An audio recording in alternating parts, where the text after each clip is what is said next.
समस्त को खुशी करने आपण दायित्व नुह। आम भाव समस्त कथार हाँ मारिदे आम भल मनीष हो किंतु प्रकृत में सेमती नुह। समस्त को खुशी करने चक्कर में आम आम मेंटल पीस को हर बसि और निज खुशी को भी भूली जाती।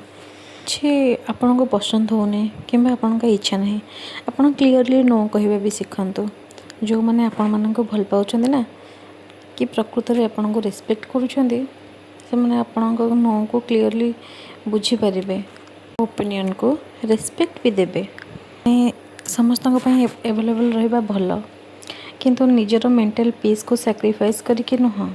बेलू शिखा जाइए कि अन्य मान कथार हाँ कहवा भल आईटा आमर अभ्यास भी हो जाए। अन्य को खुशी करने जाकि निज उपर बहुत प्रेशर नहीं जाऊँच आम माइंड बहुत टाइम चिड़चिड़ होकी थाए।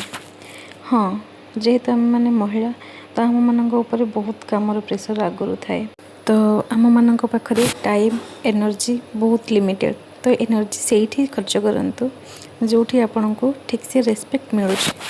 मुझे कहवा चाहूँगी पीपल प्लीजिंग बंद करके निजर मेंटल पीस पर बहुत ध्यान दिंतु गुरुत्व दिंतु किसी टाइम निजपाई भी नियंतु।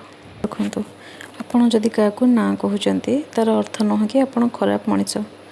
तार अर्थ होची आपड़ निज टाइम और निज एनर्जी को रेस्पेक्ट दौरान। Thank you.